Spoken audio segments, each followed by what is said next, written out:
nga Komunizmi i Partisë së Re të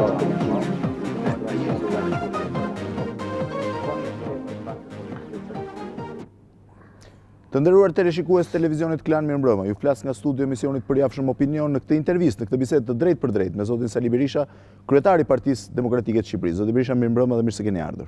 Mirëmbrëma, zoti Fevziu.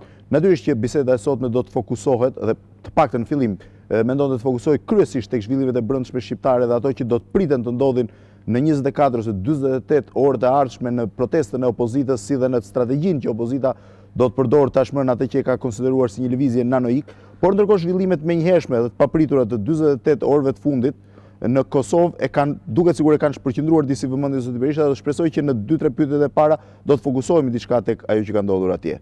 Pra dihet tashmë që nisur nga një incident tragjik, nga humbja e jetës së 3 fëmijëve shqiptar, të cilët humbën jetën në lumin Ibër për arsye të ndjekjes nga popullata serbe e veriut Mitrovicës, në fillimisht në Mitrovicë dhe pas në qytetet e tjera të Kosovës kanë shpërthyer shumë protesta, pjesa më e madhe të cilëve protesta të dhunshme. Një pjesë kanë degeneruar në djegje të objekteve fetare, të objekteve të kultit, kryesisht ortodokse në Kosovë, por më pas këto protesta janë shtrirë dhe në Serbi, ku gjithashtu ka djegje të objekteve të kultit siç janë xhamit.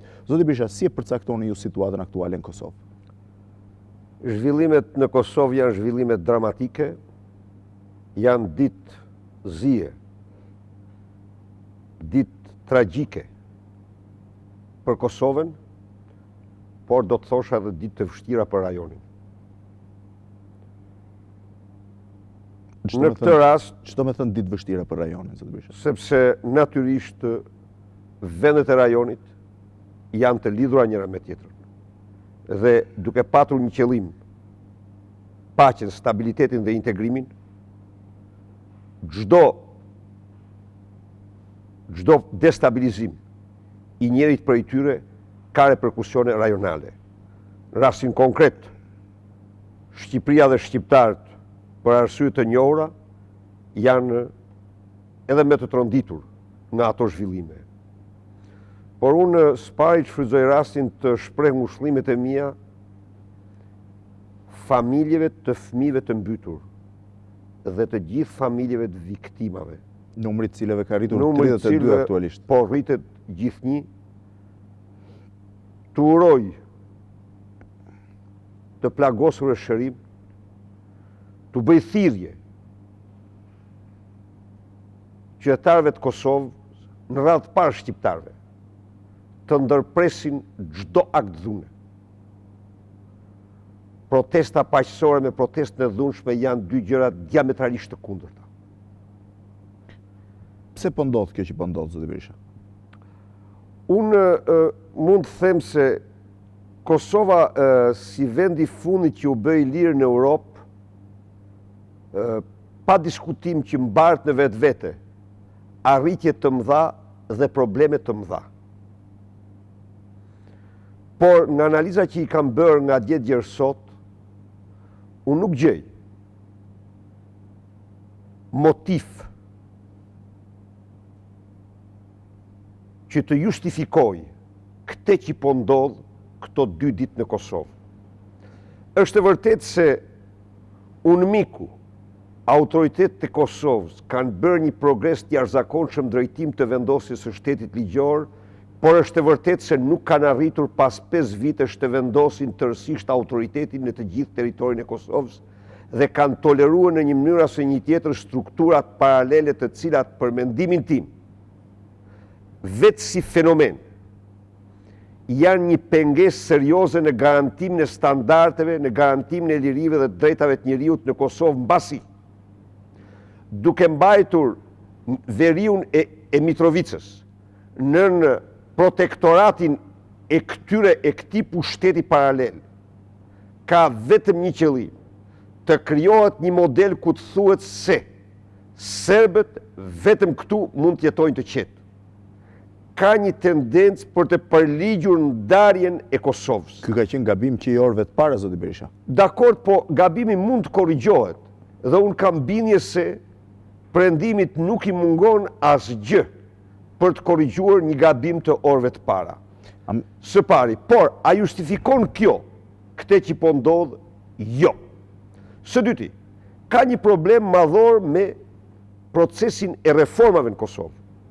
Reforma në Kosovë me gjithë përpjekjet dhe arritjet, në disa aspekte janë absolutisht mjaft mbrapa. Thelbi i reformave është, në qoftë se kanë bërë progres në reformën legislative, progresi është minimal në reformën ekonomike, është ndërprer procesi i privatizimit. Mirë po, imagjinon një popull me mbi 40% papunësi dhe me moshën më të re në Europë. 70% është pra në kushte të një bombe sociale reale, Së treti, e kam theksuar, theksoj përsëri, kam mbështetur plotësisht tezën standardet para statusi mbrapa. Por, kam qenë gjithnjë shumë i prekupuar nga krijimi një rrethi vicioz, sepse ti u kërkon standardet atyre që nuk kanë pushtetin. Unë kam biseduar shumë herë me liderët kosovarë dhe unë ju kam shtruar këtë problem të përdojnë të gjithë autoritetin moral, por duhet ndalem këtu në një moment, kur 2-3 serbë u vranë në një fshat të Pejs, ishte një ngjarje tronditëse për gjithë Kosovën. Kryeministri i Kosovës deklaroi se nuk kam unë pushtetin që të mund të ndjek të marrë masat. Pra, transferimi i pushtetit është i ngadalt dhe është e domosdoshme që ky rreth vicioz të shndrohet në një rreth virtuoz dhe transferimi i pushtetit të bëhet realisht, sepse në rast se mban një pushtet fiktiv, ai të kthehet në bumerang, të krijon probleme madhore. Por, sërish them, zoti Fevziu, edhe kjo jam i sigurt se as problemi i ngecjes reformave, as dhe problemi i transferës së pushtetit nuk përbëjnë motive të kësaj që po ndodh këto 40 orët e fundit në Kosovë. Atëherë, çfarë është kjo? Për mendimin tim, ky është një skenar. Si skenar? Është një skenar i paraprgatitur. Unë u takon autoriteteve të Kosovës dhe autoritetet ndërkombëtare të hetojnë këtë çështje. Por, nuk mund të mos marr unë. I paraprgatitur nga kush, zoti Berisha? Se kush janë ata që do hetojnë, por disa gjëra duken të lidhura. Në dyshimin tuaj. Nuk mund të mos ketë lidhje kjo me forcimin e radikalëve në Serbi. Nuk mund të mos ketë lidhje kjo, druj se nuk mund të mos ketë lidhje kjo me bombën e hedhur ndaj presidentit Rugova. Nuk mund të mos ketë lidhje me tritolin e vendosur tek Unmiku. Nuk mund të mos ketë lidhje kjo me çantën me bombë të gjetur tjetër kund. Nuk mund të mos ketë lidhje kjo me parajmërimet dhe me shpërthimet nacionaliste qeveritare serbe se Kosova duhet kantonizohet, duhet bëhet kjo, duhet bëhet ajo. Nuk mund mos ketë lidhje dhe vrasja e fëmijës serb apo plagosja e tij në Taglavic apo ku u plagos. Nuk mund mos ketë lidhje me hedhjen në ujë të fëmijëve shqiptarë në ujërat e Ibrit. Pra, druj shumë këtu, se këtu kemi të bëjmë me një skenar, se në fundit, këto që po ndodhin, zoti Fevziu, çfarë këto po dhunojnë parimet themelore mbi të cilët do të ndërtohet pavarësia e Kosovës, integrimi i Kosovës, ardhmëria e Kosovës. Unë duhet të bëj një apel qytetarëve shqiptarë në Kosovë, të mbajnë parasysh disa gjëra, jashtë emocioneve. Flamuri çlirimtar, flamuri i parë çlirimtar që hyri në Kosovë është flamuri i NATO-s. Dhe NATO-ja, Kejfoni është NATO-ja, dhe NATO-ja është aleancë e pamundshme. Askush s'mund të mund NATO. Është aleancë fitimtare, dhe shqiptarët janë me NATO. Megjithatë, zoti Berisha, ka vonesë pa justifikueshme në definimin e statusit. Jam dakord, por për mua ka qenë shumë e hidhur sot mbledhja në Bruksel. Të mblidhet në Bruxelles NATO-ja përshqyrtue këto zhvillime. Pra, kjo është e domosdoshme të mahet parasysh. Shqiptarët janë me NATO. NATO-ja shloj Kosovën. Dhe këtu nuk mund të ketë asnjë lloj lëkundje tek asnjë shqiptar, jashtë emocioneve. Së dyti, do të përcjell një mesazh se do të jem shumë i ndershëm dhe i sinqert me ta. Nuk mund të digjen kishat. Nuk mund të digjen shtëpitë e tjerëve. S'mund të digjen sepse kishat në Kosovën e integruar në Europë janë zbashku me xhamit, me teqet, janë bizhu të diversitetit kulturor të saj. Por s'mund të digjen kisha dhe për një arsye tjetër. Sepse në fundit do ta them këtë, ne jemi një kombë me shumicë muslimane, po jemi një kombë europian. Ne kemi një trashëgimi të shkëlqyer, më fal. Po. Është kundërshtim me trashëgimin tonë. Ne kemi një trashëgimi të shkëlqyer të bashkëjetesës fetare, të bashkëjetesës ndër etnike aty ku kemi mundur. Janë tjerët ata të cilët na kanë përzënë ne dhe na kanë pastruar. Jo ne kemi pastruar të tjerë. S'është kurrë e vërtet që ne kemi ndërmarrë fushatas pastrimit asnjë lloji. Ndaj dhe edhe në këtë kontekst, duhet një vetë përmbajtje e madhe.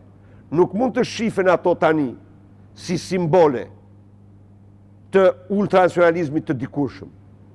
Në të kundërt, duhet shihen si institucionet kultit të pakicës që jeton aty, e cila do t'i frekuntoj për aq sa të doj, por nëse nuk i frekuton, ato mbeten monumente kulture të diversitetit kulturor të Kosovës. Së treti, tre gjëra duhet të them. Së treti, asnjë shqiptar nuk mund të harrojë se përgjegjësitë e shumicës janë shumë më të mëdha. Dhe këtu nuk duhet të kemi shmangje nga kjo. Në qoftë se dhe këtu secili shqiptar, duke marrë përgjegjësitë e shumicës, merr përgjegjësitë për ndërtimin e pavarësisë së Kosovës, për integrimin e Kosovës. Në rast se ne flasim për standarde dhe mendojmë se këto standarde do t'i implementojë vetëm Ibrahim Rugova apo Bajram Rexhepi apo zoti Daci apo Unmiku apo ky, jo, gabohemi. Standardet janë një detyrim për të ardhmen e Kosovës dhe të shqiptarëve atje, për të gjithë qytetarët e saj.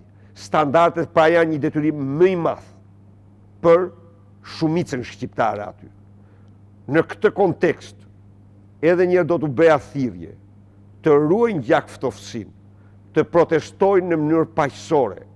Kam bindje se të problemet madhore, sepse ata kanë ngritur dhe probleme, të cilat janë për të trajtuar seriozisht, janë për të zgjidhur seriozisht, por jo dhuna, jo konfrontimi me Kejforin, jo konfrontimi me UN-in.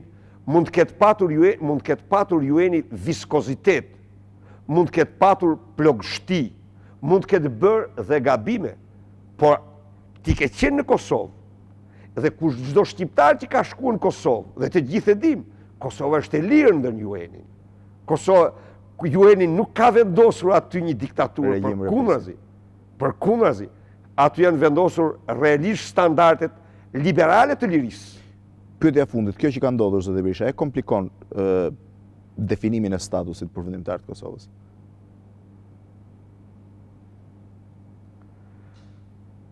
Kjo që ka ndodhur natyrisht e komplikon. Sepse qëllimi i këtij skenari është pikërisht të komplikojë statusin. Dyshoj shumë dhe njerë që ky është një skenar i transpozuar. Thash, motivet janë të shumta. Nuk mund të them se problemet janë të mëdha, por nuk gjej unë një motiv që të shty shqiptarët e Kosovës në veprime kaq brutale. Nuk mund të justifikohet, kështu që mendoj se tërheqja, mendoj se gjakftofsia, mendoj se vetë përmbajtja, mendoj se ndigjimi i zërit të drejtuesve të tyre, të forcave politike, të autoriteteve ndërkombëtare. Ju e lexuat sot deklaratën e Departamentit të Shtetit, deklaratën e Brukselit, deklaratën e Bashkimit Evropian. Unë nuk mund të kem asnjë lloj mëdyshje se janë qëndrime të cilat synojnë vazhdimin e rrugës në të cilën Kosova po ecë, dhe Kosova po ecë drejt pavarësisë. Mark Grossman, para disa muajsh, fiksoi dhe afate, dhe edhe mram dëgjova unë të njëjtin afirmim mori zoti Thaçi në Departament të Shtetit për sa i përket afatin takimi që pati me zotin Grossman për mundësinë e hapjes negociatave për statusin në vitin 2005.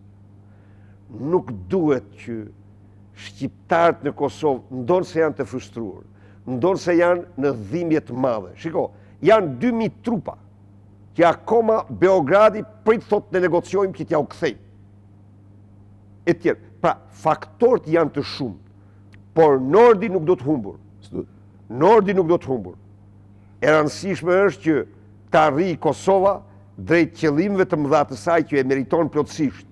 Unë do të them një gjë, këtyre djemve dhe këtyre protestuesve. Baballarët dhe gjyshit e tyre kanë bërë kryengritje epike, kryengritje të mëdha, lufta të mëdha që kanë tronditur botën. Nuk kanë prek institucionet e kultit. Nuk kanë, prandaj dhe duhet të ruajmë disa norma, disa tradita, për të cilat ne jemi të dalluar, jemi të shquar, kemi ca standarde të pavarësisht nga vështirësitë, por qytetërimi ynë ka disa vlera të mëdha. Zotë Berisha, kthehemi tek problemet e brendshme shqiptare. Pyetja është drejt për drejt. Çdo të ndodh me 20 mars. Çdo të ndodh të shtunën në mëngjes. Me 20 mars do të jetë protesta më madhështore, më qytetare që Shqipëria ka njohur. Të shtunën në mëngjes e tërë Tirana do të derdhet në sheshin Skënderbeg, për të mos thënë e tërë Shqipëria. Do të jetë një stacion tjetër i lëvizjes së non-violencës, jo dhunës. Edhe një herë, e theksoj me bindjen më të plotë. Ju jeni bindur që shifrat do të jenë në kuotat që ishin 21 shkurt, zotë Berisha? Pa dyshim. Shofun, ka një mezipritje të madhe për këtë protest. Ka një angazhim të madh kombëtar e ndërkombëtar. Unë bëra një takim dje me drejtuesit e degëve. Mund të them se në heshtje e tërë Shqipëria është në protest. Në heshtje. Kështu që do të jetë demonstrim i madh shumë i qytetarisë, i protestës, e cila pastaj nesër do vendoset mbi formën e kësaj proteste. Do të pyes më pas, po doja t'ju pyesë zotë Berisha, ngjarjet e Kosovës mund ta komplikojnë situatën ose protestën e datës 20 mars? Në të kundërt, mendoj se protesta 20 marsit do të jetë modeli i protestës. Do të jetë modeli i protestë qytetare. Sepse dhe shpresoj që ajo të rrezatoj qytetarit, civilitet, të rrezatoj vlerat që mbartë në vetvete. Zotë Berisha, le të ndjekim një material filmik që është një përroncim i juaj në konferencën e djeshme për shtyp, në cilën ju deklaroni pak a shumë se në vijat përgjithshme se cila do të jetë strategjia që do të ndiqni nga 20 marsi e në vazhdim, pra dhe më pas. Le ta ndjekim dhe pastaj do t'ju pyes direkt për protestën e 20 marsit.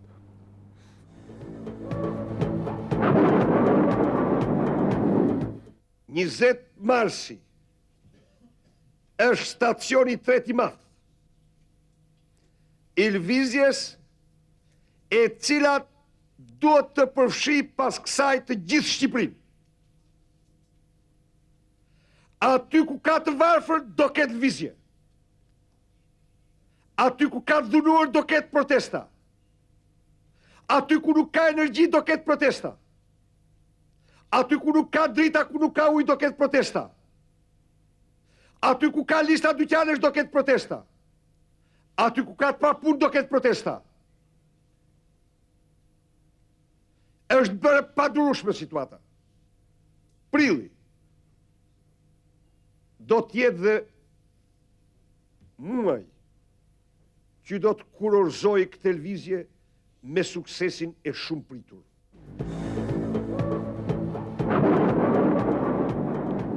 Zoti Berisha, fakti që ju thoni që protesta do ketë aty ku nuk ka drita, aty ku ka varfëri, aty ku ka lista, aty ku ka probleme, përjashton pjesën tjetër të popullatës? Ju i drejtoni vetëm kësaj kategorie? Absolutisht. Por është vështirë të gjesh një vend që nuk ka lista. Është vështirë të gjesh një vend ku nuk ka varfëri në Shqipëri. Është vështirë të gjesh një qytet, një fshat që ka energji siç duhet të ketë. Është vështirë të ashtu, por domethënë ke inseruar këtu, ke paraqitur këtu si thuash, dimensionin apo motivin social të protestës. Edhe dakord jam me këtë. Sepse protesta, lëvizja nanoik ka disa motive. Por më i dhimbshmi, duhet ta them edhe një herë, më i dhimbshmi është ky. Sepse shqiptar po zhytet gjithnjë më thellë në skamje. Më fal vetëm një moment. Të gjithë unë po takoj rregullisht pensionistë gjatë kësaj periudhe. Asnjëherë nuk i kam gjetur më të tronditur shpirtërisht. Çfarë të bëj, unë thot? Me këtë energji, thot, mua më mbetet vetëm për një javë ushqim me faturën e energjisë. Çfarë të bëjnë? Do të kyçin telefona, po hajde telefonin po e konsiderojmë në koncept të kësaj qeverie një mjet luksi, që nuk është një mjet luksi. Çfarë të bëjnë me çmimin e bukës? Çfarë të bëjnë me biletat?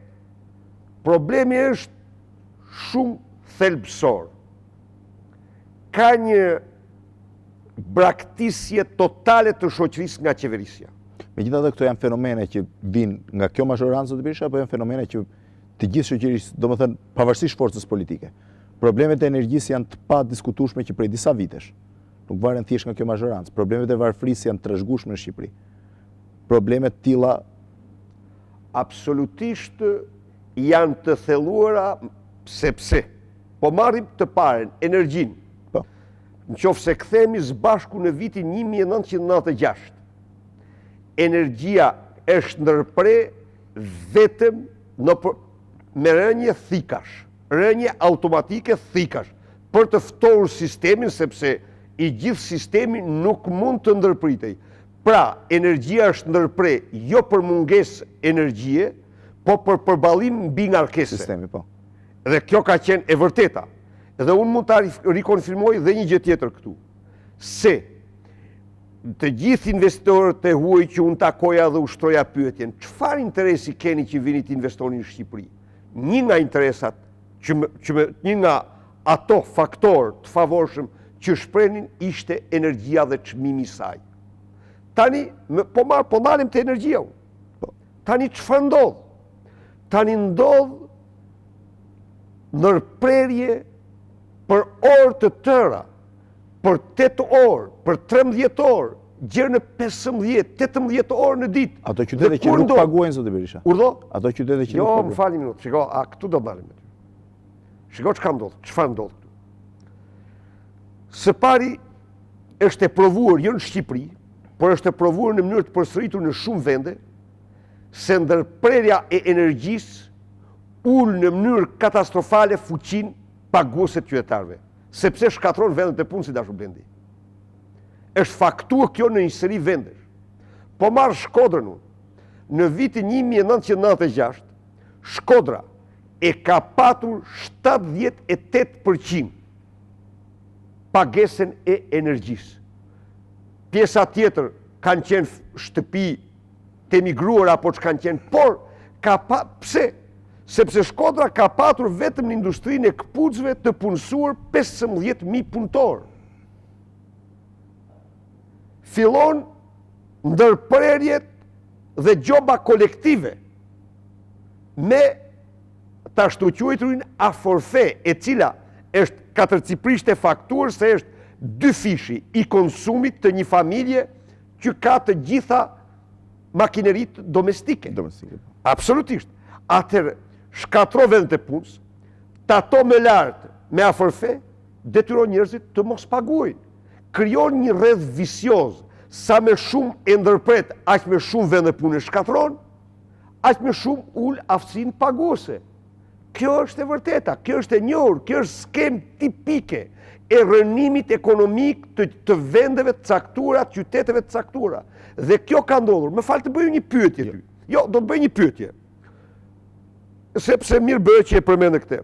Të kujtohet ty që në vitet 92-96, po dhe me vonë, është përmend thatësira si një faktor. Dhe vërtet thatësira ndodh që tjetë. Por, në një treg të liberalizuar dhe të hapur, importi është një mundësi që kompenson plotësisht. Megjithatë, ky është viti në 30 vitet e fundit me lagështi më të madhe. Janë hapur 3 portat e hidrocentraleve kryesore. Janë derdhur qindra e qindra milion kilowatt-orë në detin Adriatik, jo vetëm të hidrocentraleve të Drinit, por edhe të Matit. Janë mbytur shkodra në shkodra dhe lezha nga portat e hapura. Dhe energjia, jo që su shtue, por energjia u paksue dhe çmimi u rrit. Dhe tjetra, më fal tjetra. Pse atëre? Pse? Ta them u ty. Sepse këte kanë shtruar absolutisht keshin në një piramid në të cilin vjedhin me thas. Po t'jap shfaq. Si vjedhin? Po, ja, them u ty. Si, po them u ty, më fal. Të është po. A ka logjik njerëzore që pranon që në këto kushte kur ti hap portat, kur ke digat plot, të kontraktosh 50 milion euro energji elektrike? Më fal. A ka logjik njerëzore ti kur ti... Kapaciteti hidrocentraleve tona e mbulon nevojën e vendit? Jo, shkoj me tutje. Kapaciteti? Po. Tërësisht, plotësisht. Kapaciteti është që të themu ju për këtë vit, absolutisht, po të mbashin në regjim, mund të shkonte e sigurt mbi 6 miliard kilovator prodhimi. Për 5 miliard ka qenë disa mbi 5 miliard ka qenë rregullisht, por ky ka qenë viti i rreshjeve më të bollshme, i digave më të mbushura. Çfarë kanë bërë? Themu ty. Janë agregatet, më fal.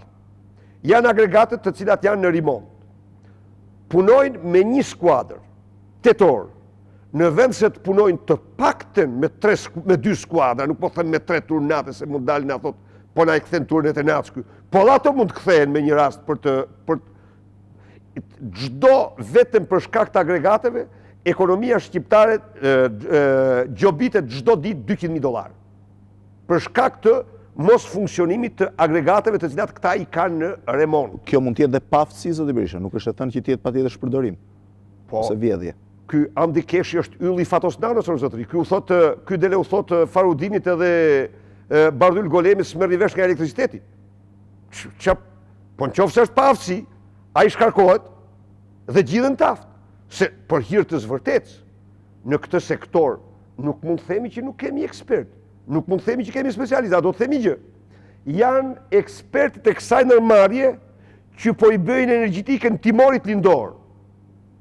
Takoj një ditë një grupur, kishte fituar tendrin në Norvegji, grupi i përzën nga Andi Keshi, si i paaft. Të tjerë po punojnë në Zvicër. Pra nuk është të vërtet, ne kemi patur dhe kemi ekspert të shkëlqyer, por problemi është se këta nuk pyeten për arsye se Keshi duhet të shtrohet në një piramid ku në fund të muajit ai i paguan taksën Fatosnanos. Gjithë ditën rrin me tender fituesit, tendra që nuk sjellin asnjë përmirësim. Tjetër, ka ujë plot. Nëse ju do ishin pushtet, mund ta rregullonit gjendjen energjetike zoti Berisha? Absolutisht me shpejtësi të madhe. Çdo më thënë me shpejtësi të madhe? Me shpejtësi së pari. Ndërhyrjet, problemi nuk është, në Shqipëri nuk është problem prodhimi. Nuk është problem importi. Në Shqipëri problem është shpërndarja. Duhen bërë ndërhyrje që rrjeti i shpërndarjes të përballojë ngarkesën. Kjo është kryesore. Dhe në qoftë se bëhet kjo në një treg të lirë, si që vinë nga Salvatori bananet e Machit, energjia mund të vi nga Greqia, mund të vi nga Bullgaria, mund të vi aty ku është, dhe s'kapse të mungoj fare, dhe tregu ballkanik nuk është një treg deficitar, dhe tregu ballkanik është i lidhur me tregun e madh të energjisë, të prendimit dhe të Rusisë, por këtu është korrupsioni shqiptar që i lën shqiptarët në këtë rënim të vërtet nga energjia. Më fale, shiko si e përdorin. Dëgjoj pa, në mënyrën më poshtruese, del ky fatushi i keshit, do keni kaq drita. Do keni kaq drita. Ky i ka si ato pusullat në xhep që i lshon, domethënë apo apo jo, dhe me mëshirë, kur doni lshon, kur doni pret ato. Plus që vetëm në Shkodër 3 muajt e fundit janë ndjek 4 familje. Janë ndjek 6 qytetarë shkodran nga kyçjet dhe çkyçjet e energjisë. Kyçja dhe çkyçja e energjisë është një moment rënues për të gjithë aparaturat elektrodomestike, shkatrues për aparaturat elektrodomestike. Po djeg shtëpi të tëra. Pyetaj për këto gjëra. Pyesin fare këta. Sali Berisha. Pra, unë mora këte. Më fal, do të them të fundit po tek energjia. Pse ne e përmirësuam energjinë?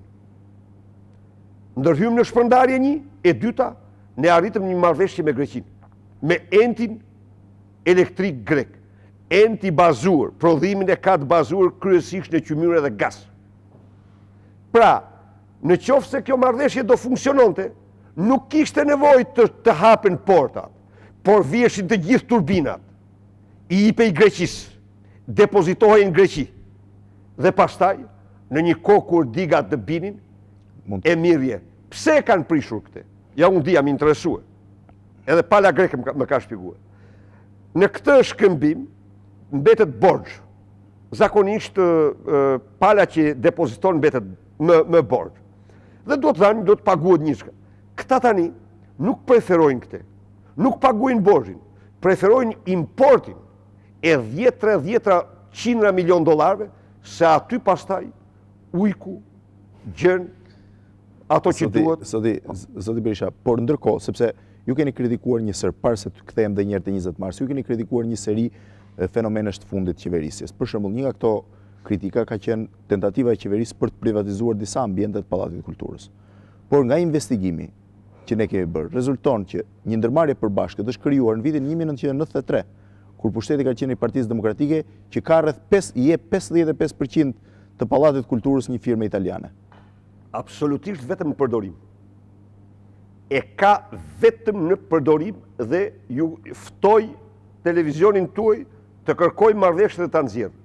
Edhe është krejt tjetër përdorimi i dashur Blendi, me privatizimin. Dhe unë ju garantoj ju që privatizimi është i firmosur nga Arben Malaj. Dhe më vjen keq se ta kisha ditë, kisha marrë dhe datën e vendimit, i bie është vendimi 2003-shit, i 26 dhjetorit. Se këta në prag të Krishtinëve bëjnë me katët e mëdha. E kanë atëruajnë vit e ri Krishtinët për të bërë me katët e rënda. Është vendim i 26 dhjetorit të vitit 2003. Po e mban tani, po e mban Maçi, se i thot, nuk ta firmos, thot se Berisha e ka me mua dhe me firmën, ne dyre na fut në burg, ty s'fut në burg pastaj.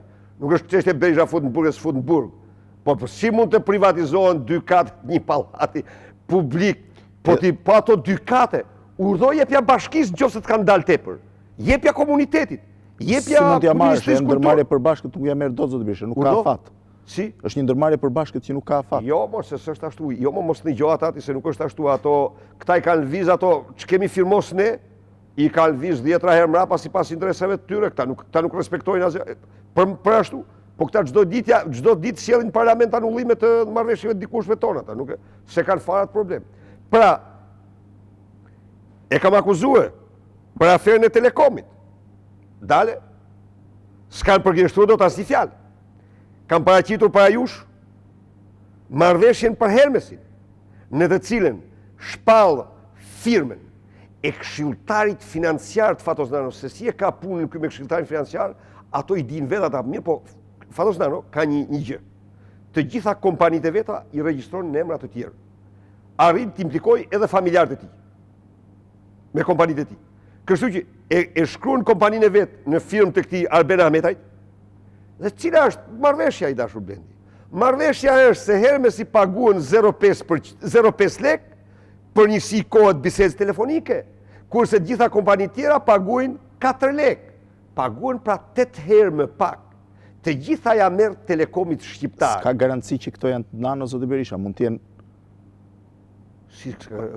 A ishte ai këshilltar, më falni një minutë. Po kur e ka nënshkruar marrëveshjen? Ai nënshkroi marrëveshjen kur ishte këshilltar financiar i kryetarit të partisë, do shme interesante. E ka bërë kur ka qenë kryetarit të partisë nëpërmjet Raftit. Se Rafti e ke vetë parasysh. Rafti është pike e mjaltit e Fatos Nanos në telekomunikacion. Ai mbledh të gjithë ato të telekomunikimet. Pra, a mund të rriten i dashur Blendi tani bisedat telefonike 15 herë dhe të mashtrosh se i ulet 8 herë dhe të thosh qytetarja i zbuta unë ato. Si i zbute? Fol 3 minuta ti të pagush më shtrejt se në Gjermani apo në Itali. Po fole 7 do pagush vetëm pak me pak. Po s'let kush më shumë se 3 minuta në telefon. Çfarë do bëjnë? Zoti Berisha, ti rikthejmë dhe një argumentin pashëm. Në sekuencën që ne ndoqëm nga konferenca juaj e shtypit e ditës djeshme, ju thoni që 20 mars do të jetë stacioni i tretë i një proteste mbarkombëtare, pra dhe në vende tjera. Ndërkohë që shtypi ka cituar ose ka nënvizuar faktin që ka një listë me rreth 500 vullnetar, të cilët kanë vendosur që mbas protestës 20 marsit mos largohen më nga sheshi Skënderbej ose një zonë. Çfarë do të ndodhë realisht 20 mars? Do të ketë ngujim 24 orësh në një nga pikat qendrore apo do të ketë mbarim të protestës sipas një orari të caktuar? Shtypi mendoj se ka dhënë shifra të zvogluara. Janë me mira qytetarë të cilët kanë shprehur, jam informuar dje, kanë shprehur vullnetin e tyre që të qëndrojnë pa lvizur protestë të zgjatur. Por kjo nuk është kompetencë imja, ky vendim do merret nesër në tryezën e forcave politike. Ju personalisht, për cilin version jeni? Personalisht, unë qofse shprehem, unë bëj një ndikim publik, unë nuk mund sepse pastaj nesër në tryezë unë çfarë të them atyre.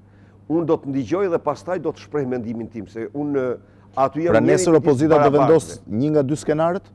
Urdhroni? Nesër opozita do vendos një nga dy skenarët? Nesër ose 3 ose 4, sepse aty ka të drejtë të sjellin dhe ata mendime pjesëmarrëse e tryezës dhe mund të miratohet një sugjerim tjetër. Pra, realisht të them kjo. Kështu që nesër do vendoset, kemi thirrë tryezën, unë kam bërë konsulten me krerët, me drejtuesit lokal të degëve të Partisë Demokratike, sepse duhet konsultosh me ata të merrja mendimit, por vendimet i merr tryeza e lëvizjes nanoik. Kjo është një. Zoti Berisha, nëse ju vazhdoni protestën, bëni një protestë siç ju e quani më të madhen, më paqësoren që ka njohur Shqipëria, dhe ndërkohë Nano nuk lëviz. Synimi juaj është largimi Nano. Si do ta largoni? Dhe Nano ka dëshmuar që nuk largohet me protesta. Në fakt, ai vetëm me protesta është larguar. Po protesta jo si këto që thoni ju, zoti Berisha, paqësore.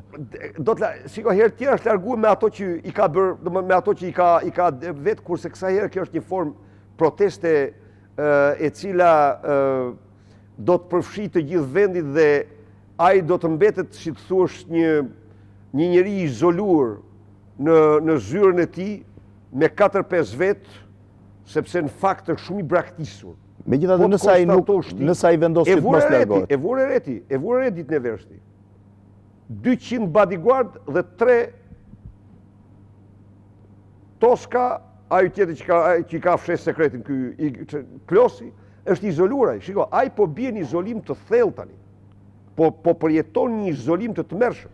Megjithatë nëse Nano nuk largohet, zoti Berisha, nuk e jep dorëheqjen. Nano ka dëshmuar që nuk e jep dorëheqjen. Në fakt ai ka dëshmuar që e jep dorëheqjen. Ka dëshmuar shumë herë që ka dhënë dorëheqjen. Edhe kësaj herë do ta jap dorëheqjen. Siguroj që do ta jap dorëheqjen. Po nëse nuk e jep me protesta, keni një formë tjetër? Shqipëria në protestë derisa të jap dorëheqjen, derisa të largohet, shqiptarët do votojnë të lirë. Shqiptarët do votojnë të lirë. Fatos Nano u ka provuar se është armik i egër i lirive të tyre, armik i egër i qenies tyre.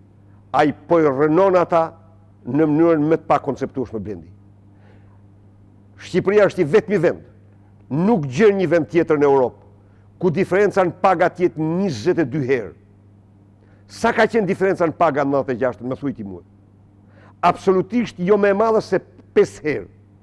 Dhe në qoftë se them 5, ndofta ka qenë 4. Po të hyta, dhe nuk është se ajo ka qenë nga zemërmirësia e Sali Berishës. Jo, zotëri, ka qenë sepse ka një standard perëndimor. Dhe në të gjitha vendet e perëndimit nuk mund të sillesh kurrë në këtë mënyrë të krijosh, të marrësh sa 22 punojës të administratës tënde. Merë tjetrën pak. Shpenzon, ka rritur shpenzimet 6 herë për anturazhin e tij. Ju e botuat një ditë në gazetë, edhe unë e kam denoncuar me kohë. Në Shqipëri janë 503 zyrtarë që marrin rroga ministrash, që të gjithë pa përjashtim janë antarë të klaneve të qeveritarëve. Asnjë s'është në Universitetet e Shqipërisë që merr rrogë ministrie, as që t'i afrohet ministri. Asnjë s'është nga personalitetet të shquara, me gjithë kontributin që mund t'japi në lëmin e tij që të marrë rrogë ministri apo t'i afrohet ministrave. Në të kundërt, ka bërë shkallaren e pensioneve, edhe drejtorëve fanatik që vene heq u jep pension 400 sa mi lek dhe i len me 120.000 lek studiusit dhe shkencëtarët shqiptarë. Ka rrit 6 deri në 8 herë shpenzimet për administratën e tij, ka ul 25% shpenzimet për arsimin. A e dini ju që ata që janë asistentë sociale s'mund të marrin më shumë se 2 bukë në ditë, dhe ato pa asgjë tjetër? Pra, ka vendos një sistem të tmerrshëm varfrimi. Shkatrimi vendeve të punës është bërë masiv. Monopolet janë bërë të gjithfuqishme. Këto dhe nga ana tjetër, duhet të them edhe një moment. Fsheh një krim të rëndë me pasojë jetën e njeriu. Është absolutisht e papranueshme për ne. Po s'është e vërtetuar, zoti Berisha. Le të bëj hetimin. Unë s'them, zotëri, do të ishte në interesin e tij maksimal të provonte të kundërtën. Dhe të themi gjë, me të vetme gjë që ai do mund të më dam koste. Po ta them haptas ty. Po. Sepse unë të akuzoj një njeri që ke marrë jetën e një tjetri, do të ishte një gjë pa falshme për mua. Por unë kam faktet që ai nuk pranon hetimin. Unë kam faktet se i biri ka shkruar një letër. Unë kam faktet se një gazetar i pavarur thot disponoj dokumenta. Atëherë në shtroj hetimin. Je i pafajshëm, po ti duhet kërkosh hetimin, qoftë se je i pafajshëm kur është fjala për jetën e një njeriu. Dhe do ta kapërcesh atë se s'ke shkel ndonjëherë miza. Kush të beson? Ja, dhe krijon komplikime hetimi një kryeministri, zoti Berisha, në detyrë. Zotëri, Alain Juppé pas Jacques Chirac është personi më i fuqishëm i Francës. Është hetuar. Edhe është dënuar. Edhe është dënuar. Unë kam bindjen që ai është i pafajshëm, në bindjen time. Por presidenti i vendit, presidenti dhe miku i tij ngushtë, se janë dhe miq, nuk e bllokoi drejtësinë. I shprehu solidaritetin mbrapa. A hetohet një kryeministër? A nuk u hetua presidenti i Shteteve të Bashkuara Bill Clinton? Dhe përse u hetua? Për Whitewater. Jeanette Renault. Për është vërtet e emëruar prej tij. Emëroi Kenneth Starrin, këshilltari independent, ministri e Clintonit. Hetohet, po tjetë puna për një krim me pasoja vdekjen e një personi dhe fshehjen e tij, askush nuk mund tjetë me imunitet. Kudo hetohet. Le të ndjekim, zoti Berisha, edhe një material tjetër filmik që është një material pa koment, në të vërtetë për 2 protestat e Partisë Demokratike, atë të 7 shkurtit dhe të 21 shkurtit.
Zoti Berisha, duke parë dy pamjet, atë të 7 shkurtit dhe 21 shkurtit, a mund t'i kontrollojë opozita protestat?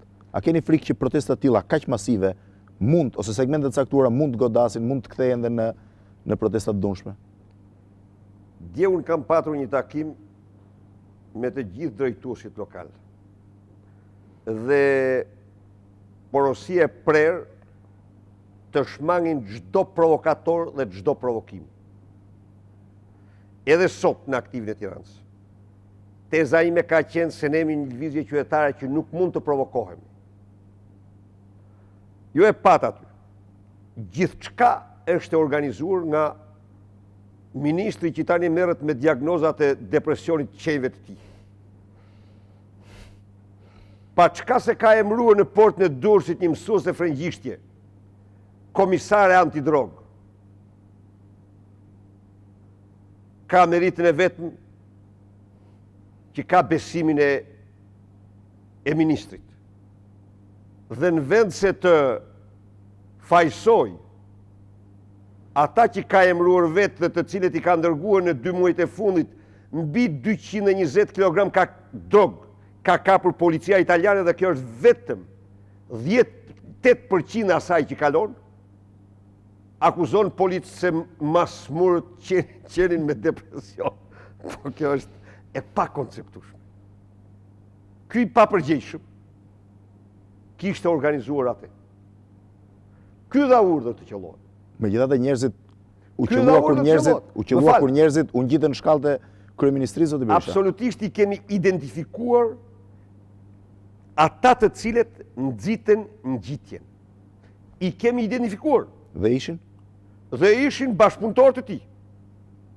Dhe ja kemi dhënë komunitet ndërkombëtar. Ja kemi dhënë emrat komunitet. Ç'leverdi do kishte ministri që t'i sulmoi kryeministrin? Kishte leverdi sepse me qenë se kryeministri ishte në Spanjë, ai mendoi se në këtë mënyrë nëpërmjet një gjakderdhje që do krijonte aty, do t'i jepje goditin që dëshonte kryeministri dhe të shpëtonte nëpërmjet gjakderdhjes. Ishte një skem shumë e thjeshtë. Kësaj here nuk ishte brenda. Jo, kësaj here nuk ishte brenda që t'ja mbathte, se ishte në Spanjë. Më fal, makabre. Nuk është, këto janë skema të njohura të tij. Se atë pse do t'i, në qoftë se doje vërtet të shmangje të keqen, pse do përdorje armën të paren? Sikur ta rikthesh dhe njëherë aty, unë mund ta faktoj, mund t'ju faktoj ju, se nuk ka qenë e hedhur as dhe një shkrepse, jo gur, apo dru, kur kanë filluar të qellojnë mbi kokat e njerëzve. Unë kam filmime të tjera të personave të cilët u thonë futuni brenda. Apo ata të cilët hapin dhe mbyllin derën e kryeministrisë që t'joshin protestuesit. Pra, ishte një skenar që dështoj, sepse për fat aty u ndodhen shumë përfaqësues tanë që e bllokuan dhe mbrojtën institucionin. Megjithatë, Pse s'ndodhi, nuk ndodh as nesër, as me 20, as dhe në të tjera. Ne jemi për protestë paqësore. megjithatë zoti Berisha, duhet t'ju bëj një pyetje nisur nga eksperienca me që ju më përmendet. Në qoftë se zoti Nano nuk do t'jap dorëheqjen, do vijojë të qëndrojë kryeministër dhe do të pres protestat tuaja paqësore në mënyrë normale. Ka rrezik ose ekziston risku që këto protestat kthehen në të dhunshme? Kam parasysh, me që përmendet, qershorin e vitit 1991, kur protestat e sindikatave të atëhershme, të cilat nuk morën dorëheqjen e kryeministit Nano si kompensim, u kthyen në të dhunshme në sheshin Skënderbej. Në qershor dha dorëheqjen. Po, më fal, në fund të majit, 29 maj, dhe ngjarjet e 98-s. Pra keni frikë se mund... Në 98-ën ai pretendon tani se ja kanë organizuar kundërshtarët e tij brenda partisë tij. Ajo është 98-a është një histori krejt jemi hapur me ju, kam thënë, pse edhe unë, domethënë, nuk u la që t'i shkoj deri në fund, por disa të dhënat e komisionit të ngjela provonin se aty mund të ishte një skenar, megjithatë ai kërkon një hetim të plot. 98-a. Por në 98-ën di që u ekzekutue simboli pluralizmit shqiptar nga njerëz me uniform para selis Partisë Demokratike, ai ishte kryeministër dhe përderisa nuk bëri asnjë hap në drejtim të arrestimit brenda natës të atyre që kryen krimin dhe që unë i deklarova vetëm 25 minuta pas ekzekutimit të Azemajdarit, mori përsipër përgjegjësinë së paku totale politike për aktin që ndodhi. A kishte apo jo lidhje me te, ajo mbetet për t'u hetuar. Megjithatë kthehemi te pyetja ime, zoti Berisha, a keni frikë se rezistenca e Nanos ose hezitimi i tij për dhënë dorëheqjen ose refuzimi i tij për dhënë dorëheqjen mund të shkaktojë dhunë? E ke konstatuar ti që ai ka një pse ikën ai për shemb. Ai nuk është ministër aty. Ai ka të merr. Dy gjëra ka të merr. Në parlament aktin e parë që bën, flet dhe jam bath. Jam bath. Është i vetmi kryeministër në botë që kur thirret, sepse thirrja në interpelancë është një duel, është një debat, por është dhe një avantazh, është dhe një mundësi. Unë kështu e konsideroj. Ky flet edhe çan ferrën. Nuk rrin dot, sepse është aq i shkurtër në tolerancën e tij. Është aq i ngushtë në shpirtin e tij, sa që nuk e zën vendjat dhe ikën. Të njëjtën gjë bën me protestën paqësore. Njëherë na u gjet në Spanjë. Herën tjetër u ndry në bunkerin e pallatit të brigatave. Zbritin bunker. Tani rodh Bratislava. Por e siguroj se protesta do vazhdoj. Sa do vazhdoj, zoti Berisha? Do vazhdoj gjë në realizimin e qëllimit të saj. Absolutisht. Kjo është një lëvizje qytetare, kjo që... Po nëse dështoni, zoti Berisha? Nuk mund dështoj. Po s'ka kjo, ka të garantuar suksesin.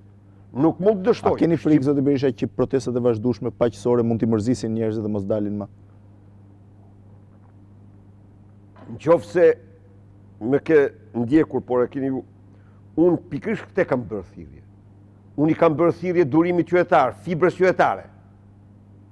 Është më vështirë, më mundimshme rruga paqësore, lëvizja paqësore, por është më qytetërorja, më legjitimja, më suksesshme.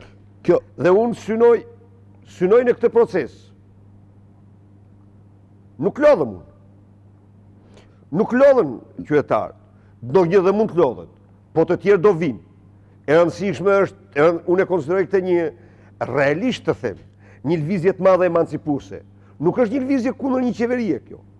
Kjo është një lëvizje kundër çdo qeverie që do të guxoj, do të synoj të vjedhë qytetarë siç ndodh sot. T'ju bëj një pyetje tjetër drejt për drejt, zoti Berisha. Çdo pyetje më bëj. Kjo protest synon rrëzimin patjetër të nanës apo është një formë presioni për të arritur një kompromis me Partinë Socialiste? Absolutisht kjo kërkon largimin e këtij kleptokrati i cili për të sfiduar në mënyrën më flagrante qytetarët shqiptarë dhe komunitetin ndërkombëtar, mblodhi në kabinetin e tij simbolet më të zeza të korrupsionit 13 vjeçar të Shqipërisë në tranzicion, i cili shkeli mbi zin kodin e zisë së këtij kombi, i cili 4 procese zgjedhore me radhë i dhunoi dhe nuk lejoi të zhvillohen të lirat të ndershme, i cili shkeli një marrëveshje nga e cila opozita fitonte, humbiste absolutisht në të gjitha drejtimet, por fitonte vetëm një gjë. Fitonte një proces zgjedhor të lirë dhe të ndershëm. Kaq fitonim ne. Por e nënshkruam marrëveshje. Shkelmoi mbi to dhe ju përgjigj me papadhimat e tij. Ju përgjigj me emrimet më skandaloze. Ju përgjigj me ngritjen me thellimin e nepotizmit. Ju përgjigj me krijimin e kompanive private duke i regjistruar njërën emër të këshilltarit e njërën emër të familjarit. Ju përgjigj duke u lëshuar në abuzimet papërmbajtura. Vetëm në vit 3 në Austri, në rulet Klan 200.000 euro. Dhe dalë ta përgjigjështoj, t'ja nxjerrun personin që ja ka paguar. Ka shpenzuar natur në resortet e detrave të nxehta. Nëse ja ka pagu një person, zoti Berisha, është dhe faj personit që paguan $200.000. Po faj personit është orzotri, po në qoftë se vendi ka një bixhozri të madh të tillë, vendi ka një fatkeqësi të madhe të tillë. Këtu qeveria dhe fatkeqësia janë bërë sinonimet njëra tjetrës. Janë bërë sinonime. Absolutisht. Ndaj dhe zotëria shqiptarët i kanë dalë borxhi atij. Të gjithë qytetarët shqiptarë. Tani ai do të s'ka më asnjë lloj të marrë. Le të ndjekim një prononcim për të futur në pikën e fundit, në pyetjen e fundit që ka lidhur me protestën zoti Berisha, një prononcim të ministrit të Rendit lidhur me qëndrimin që policia do të mbajë ndaj protestave.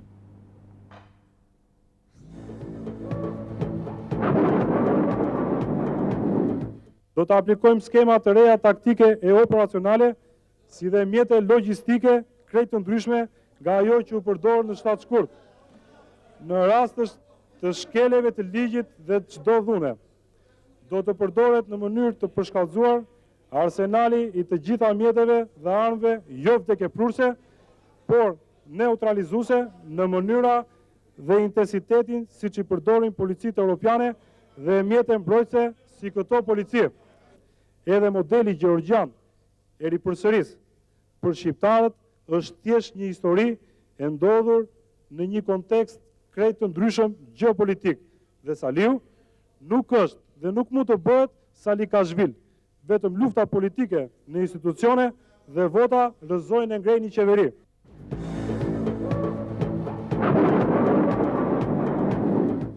Zoti Berisha, fakti që Ministria e Rendit Publik është sofistikuar kaq shumë pajisje, a ju bën trembin, domethënë a keni frikë se mund të ketë konfrontime me policin? Policia duket shumë e vendosur të paktën se ne jemi linja e jo konfrontimit. Ne jemi linja e jo dhunës. Natyrisht impresionen nga ky përfaqësues i malavicë shqiptare ne nuk kemi. Se në fakt që kur është emëruar deri e gjerë sot, nuk po bën gjë tjetër, vetëm po lufton të gjitha kanalet e drogës t'ja vendosë në dorë Fatosnanos. Asgjë tjetër. Se kur ndonjëherë porti i Durrësit nuk ka transportuar drogë drejt Italisë më shumë se gjatë periudhës që kur ka ardhur ky dhe me njerëz që ka vendosur. Është një element që i ka përkitur organizacë hakmarrja për drejtësi, e kam deklaruar në parlament dhe kudo. Lidhjet e tij i kam denoncuar në të gjithë mjediset ku duhet, po veçanërisht para publikut shqiptar, u përpoq shumë të përgjak shtatë shkurtin. Emri ministrit, ka rëndësi konfrontime me policinë. U përpoq të përgjak shtatë shkurtin. Çfarë bëri me 20 shkurt ky? Me 21 shkurt. Ky zbuloi tritolin në Krast. Edhe u thot shqiptarëve se 27 kallëp tritoli ishin përgatitur në Krast për të ardhur në Tiranë. Dhe nxori se ata dy ishin edhe të PD. Ku janë ata? I gjeti të bitë Bin Ladenit në Martanesh.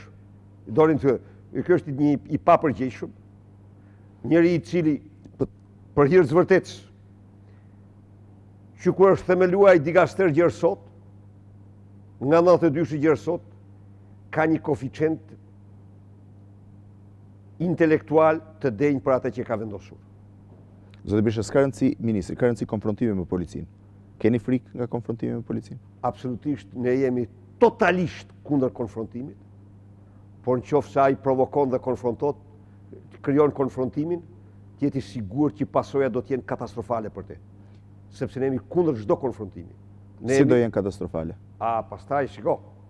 Do të jetë shumë e gabuar që të krijojë provokim, siç bëri. Por nuk e përsëriti me datën 20. 21. Jo, me datën 20 shkurt nuk përsëriti atë shtatë parë. Se shtatën e organizoi vetaj. E ka organizuar vetë. E di. Edhe din të gjithë që ka organizuar. Sepse të gjithë pa një grup të armatosur që akti i parë qelloi me armë. Zoti Berisha, edhe ambasadori Xhefri një prononcim djeshmi ka lënë të kuptohet se një pushtet, rrëzimi një pushteti përmes protestave të rrugës nuk është një zgjidhje. Jo, problemi është këtu. Marrja një pushteti me protesta të rrugës nuk është një zgjidhje. Kurse ndryshimet me protesta paqësore kanë shoqëruar historinë e njerëzimit në të gjitha, kanë qenë një konstante e pandryshueshme e demokracisë. Marrja pushtetit me protesta është e papranueshme. Dhe për këtë unë jap garanci të plot dhe totale. Edhe e kam faktur dhe e kam provur. Dhe se pushtet tjetër, përveç atij që buron nga votë e lirë, nuk kam për të pranuar ndonjëherë. Si e gjykoni sidoqoftë deklaratën e zotit Xhefri? Në ç'kontekst? kontekst? Në kontekstin e kësaj, e mendoni që ka pasur lidhje me zhvillimet e pritshme të 20 marsit?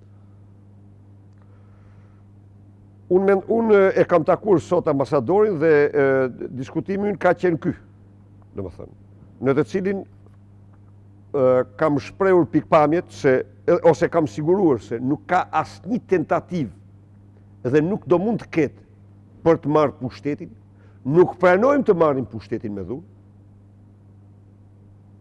edhe po të ofrohet nuk pranojmë, edhe e provuam këtë 98-ën, besoj se e provuam. Besoj se e faktum shumë qartë. Tjetër punë se ka të mirë që besojnë gënjeshtrat e tyre, por ne kemi faktur këtë, në mënyrën më evidente. Natyrisht, për mua, legitimiteti i një qeverie bazohet në zgjedhjet e lira, nga të cilat kjo qeveri nuk ka dalur. Bazohet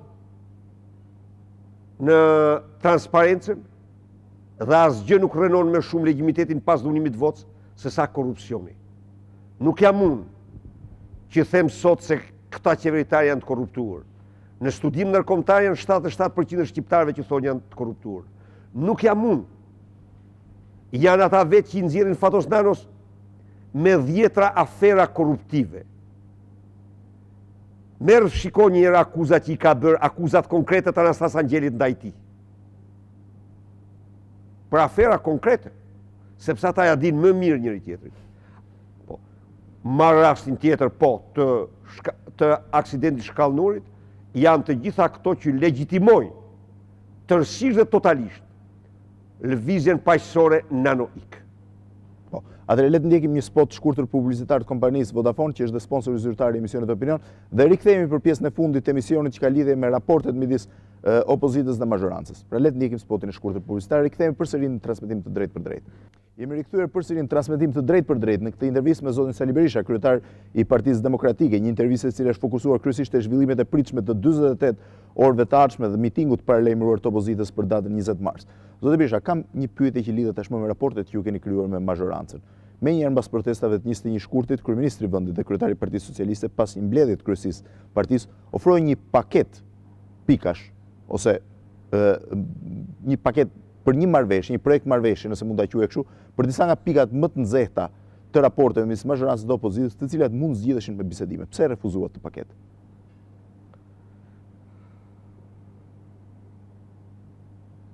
Unë mendoj se në disa aspekte Fatosnano është provuar i pakorrigjueshëm. Dhe në këtë kontekst është shumë valide për këtë njeri kur t'i japish dorën duhet të numërosh gishtrit. Së dyti, ne vim në këtë lëvizje pasi kemi bërë çdo lloj kompromisi. Së treti, ne vim në këtë lëvizje pasi kemi faktuar aferat e mëdha korruptive dhe implikimet e rënda të tij.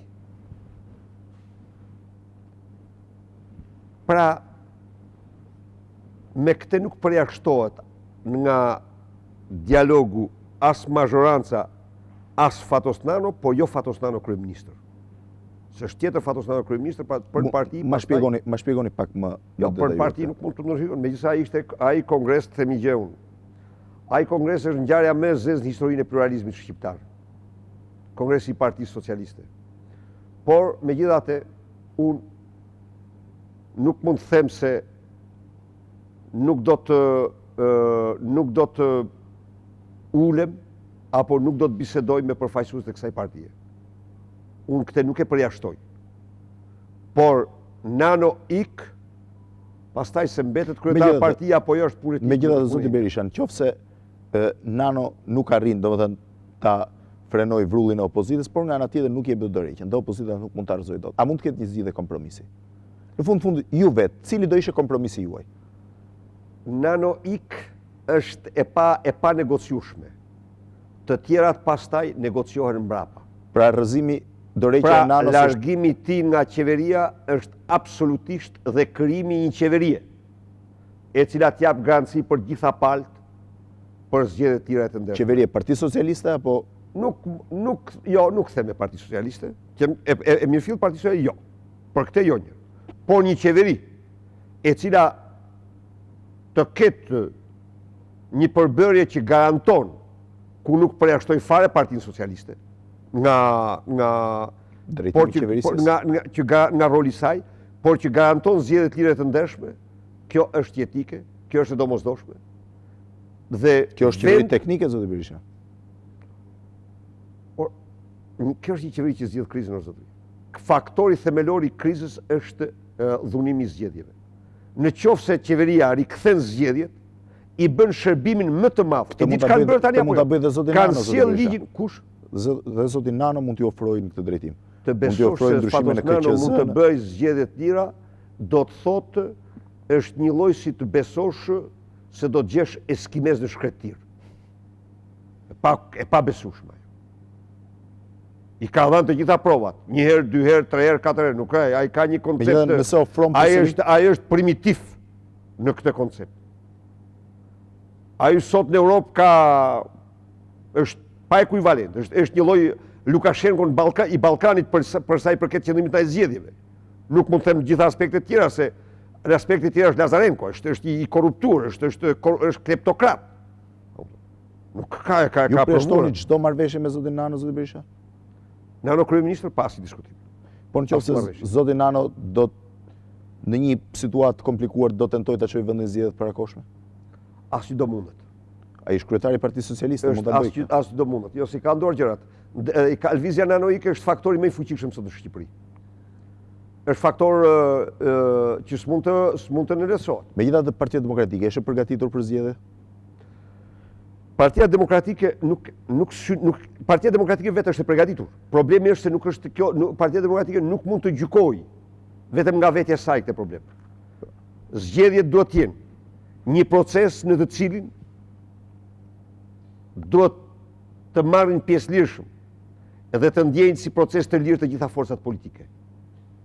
Nuk është problemi këtu vetëm i Partisë Demokratike, se është absolutisht forca më e përgatitur. Siç ke vure lëvizjet e fundit saj, kanë konsoliduar dhe po konsolidojnë një partneritet të shkëlqyer, të paprecedent me faktor madhor vleror të shoqërisë shqiptare. Dhe mendoj se kanë marrë përgjigjen më të merituar se ku i ka njerëzit Partia Demokratike. Partia Demokratike ka me qindra ekspert të shkëlqyer në katedrat e universiteteve të Shqipërisë, në NGO-t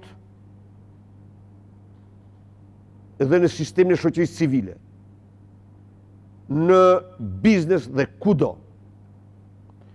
Nëse ju ofroj një marrëveshje për integrimin, zoti Berisha, që është një nga momentet më të rëndësishme politike të Shqipërisë, do ishit i gatshëm të pranonit? Më fal. Çfarë i tha presidenti Prodi, zotit Nano, në Bruksel? Meqense se i saktë e tij mashtruan publikun, edhe vetë mashtroi, u detyrua presidenti i Bashkimit Evropian të dalë në valët e BBC-s.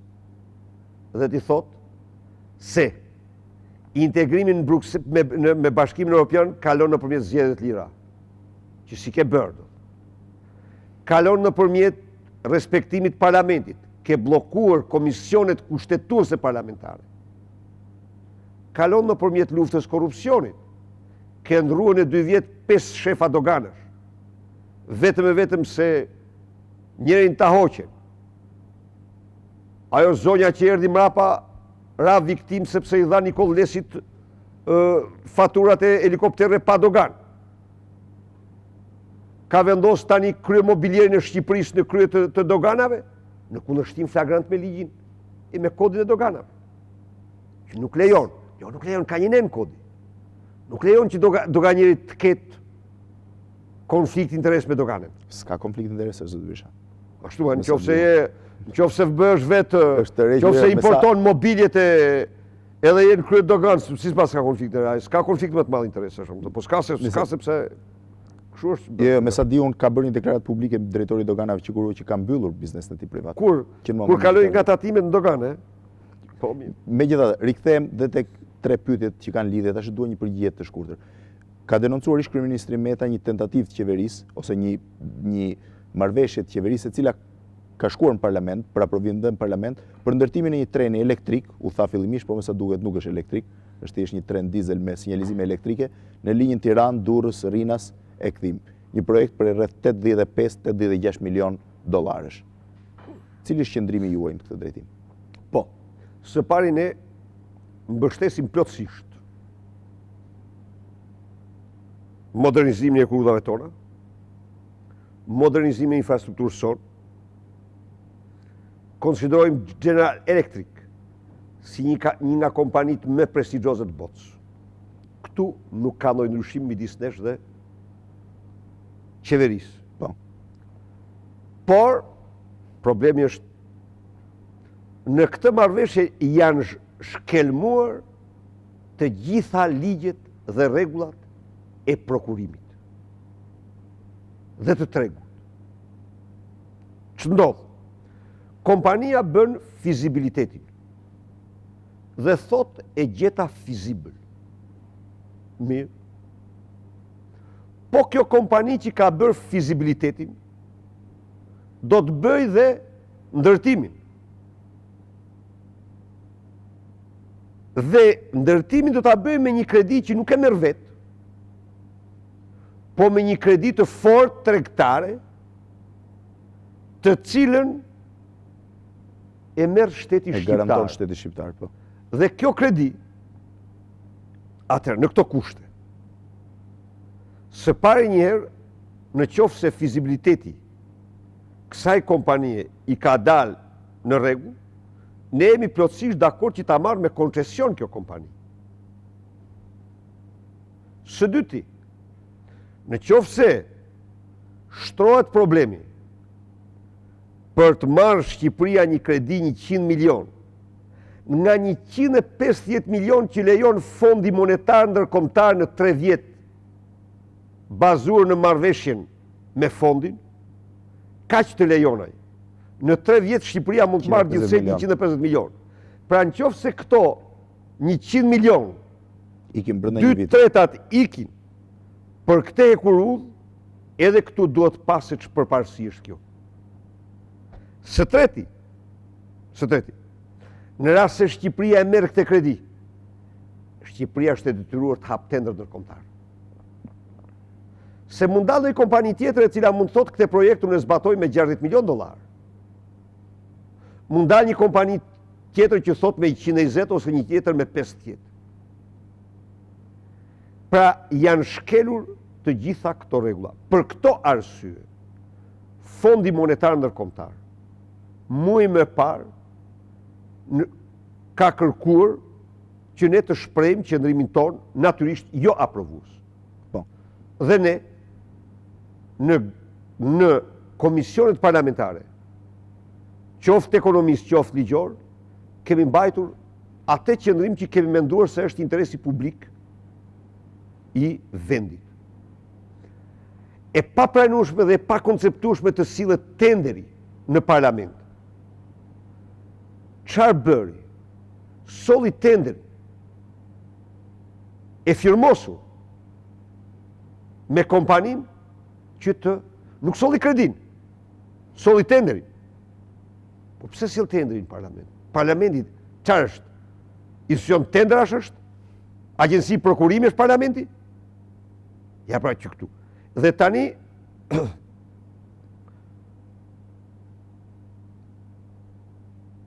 qëndrimet tona janë këto pra.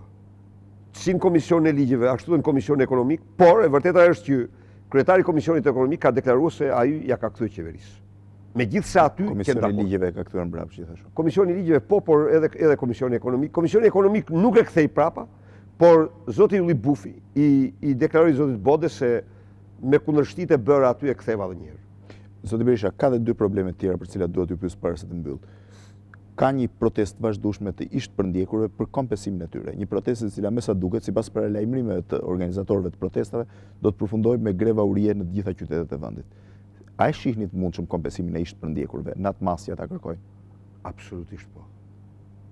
Plotësisht të mundshëm. Sa kërkojnë ata? Më fal.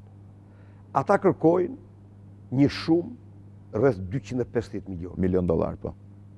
Më fal një minutë. Po, sa shpenzojnë këta zotërit për anturazhin e tyre?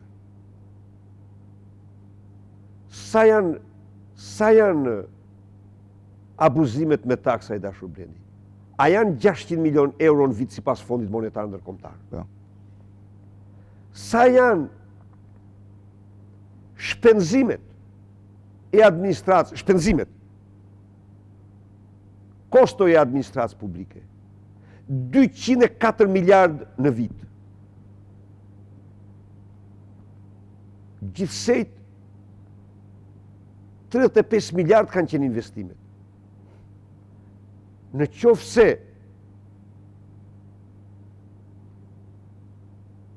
se tregon ke një ndërgjegje për çështjen e tyre, në qoftë se synon të rivendosish paqen në shoqërinë shqiptare, paqen që meriton shoqëria, 250 milion dollar apo euro, apo dhe 300, janë absolutisht lehtësisht. Unë do jap një shembull. Ju vetë gjakosi keni qenë në pushtet, pse nuk e ndërmorët? Do jap një shembull. Do jap një shembull. Në vitin 96 kemi patur një ofertë për Telekomin, 43% ose 45% të aksioneve, rreth mbi 400 milion dollar. Ofertë reale. Po. Pra, është edhe sikur Telekomi të privatizoi i tëri për këtë shtresë, nuk besoj se humbiste shoqëria, por po flas me 96-ën, tani vlerat janë shumë më të mëdha sepse është dyfishuar numri i numrave. Ka një rënje të telekomunikacioneve në gjithë Ka rënje, po janë edhe këto kompanitë mobile, licencat e gjitha këto. Pra mundësit janë të pa diskutueshme, por çfarë bëjnë këta? Merrni tisazhin e Beratit, të thonë. Merrni rangullinat e socializmit. Cinizëm ekstrem.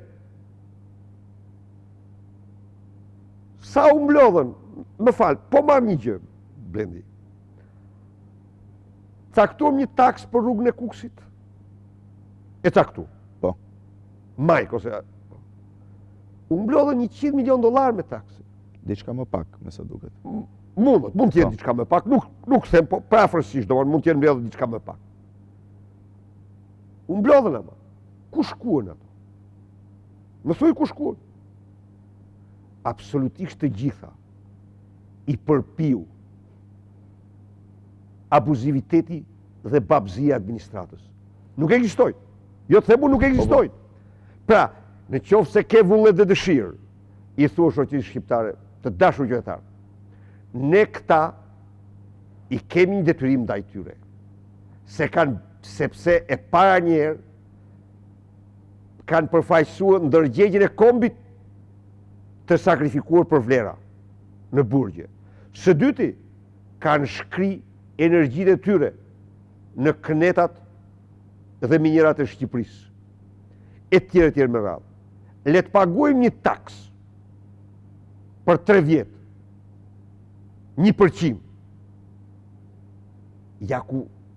Ose jo nuk po them 1%, se që të gjitha shoqëritë përdorin taksat veçanta të tilla. Le të paguajmë një taks 0,5%. Dhe ja ku për 5-6 vjet i dashur Blendi. Bën 250 milion. Bëhen ato. Po këtu nuk ka vullnet, ai ka një cinizëm ekstrem, unë e di mirë. Ai privatisht me bashkëpunëtorët e tij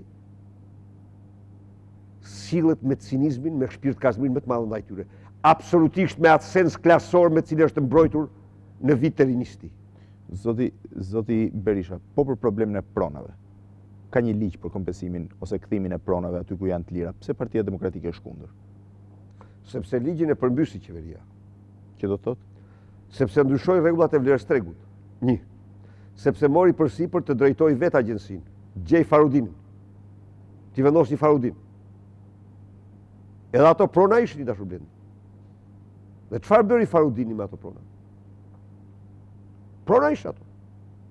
Konto bankare ndërmjet të fryrat, objekte nga me të shumë llojta. Sa morën pronarët e tyre?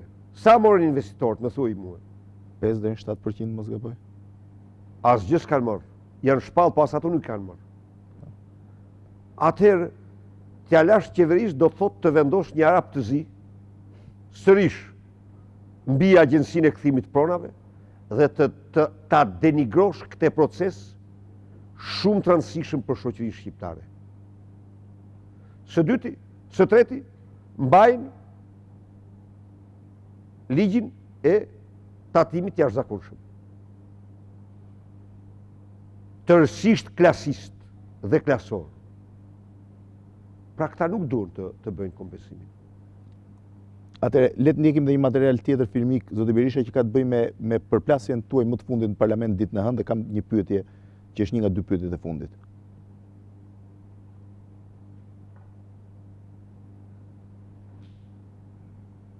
Besoj që materiali duhet të jetë gati. Tani është një material i shkurtër nga konfrontimi që keni pasur me pjesë të anëtarëve të qeverisë, konfrontime që vazhdimisht ndodhin, zoti Berisha, në parlamentin shqiptar.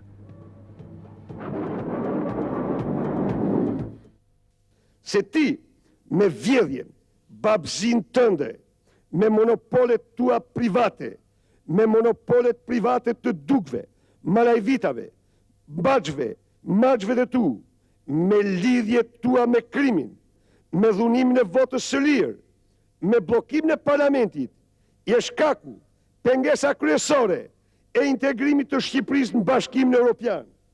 Je fatkeqësia e madhe kombëtare e shqiptarëve.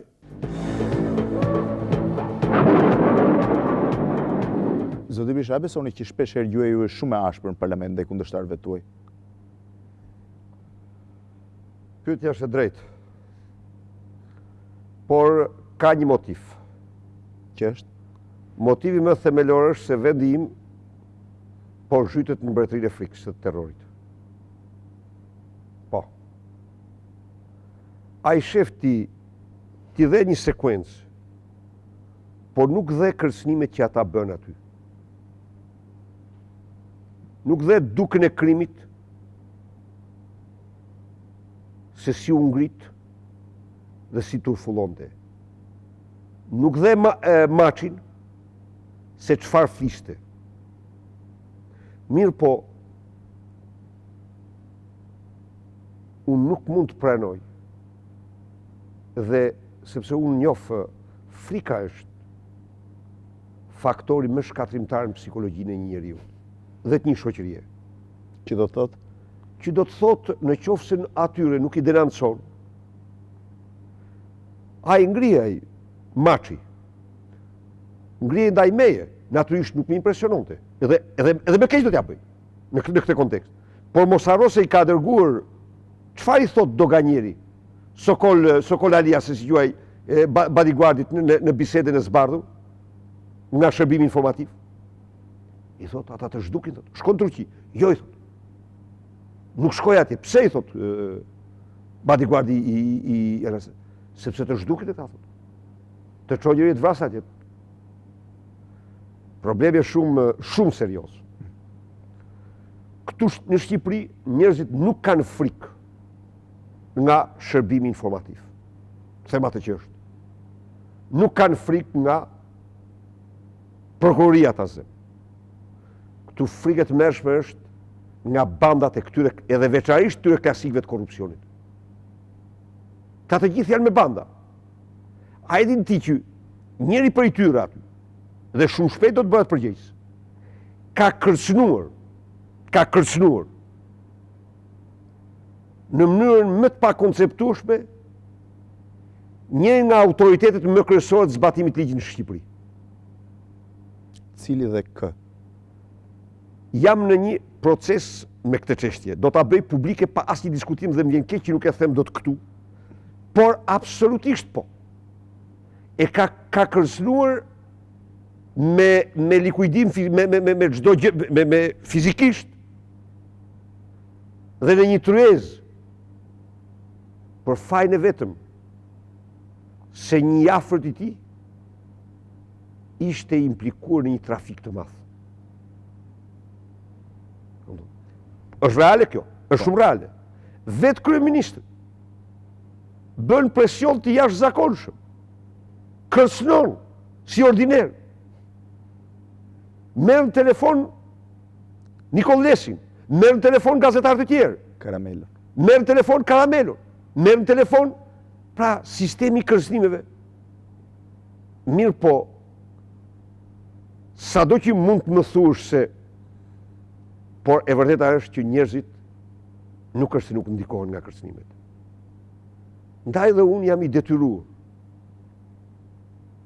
që ta përdor atë platformë për të vrarë frikën. E përdor me qëllim. Nuk është në detyrën time. Por e bëj edhe nuk ja u jap bashkëpunëtorëve të mi, sepse ç'më ndodh?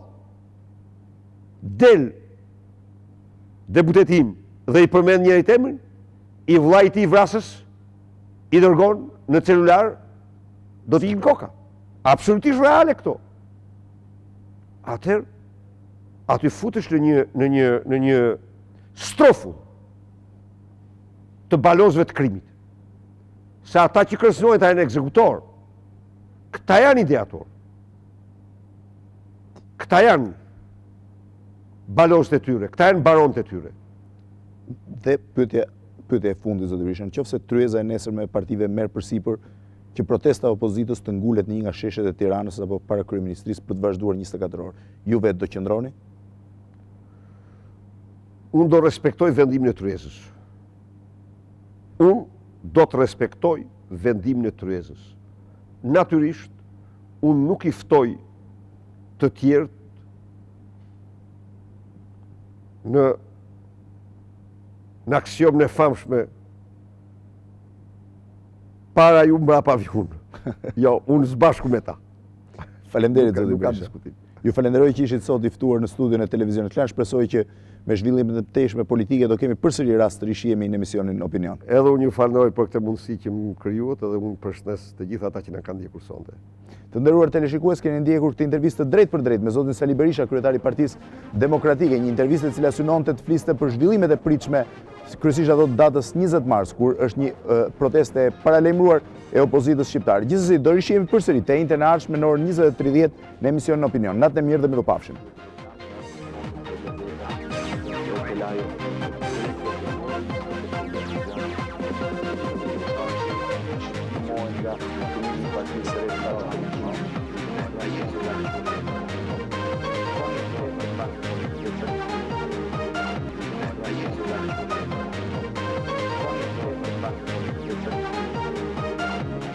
Stabilito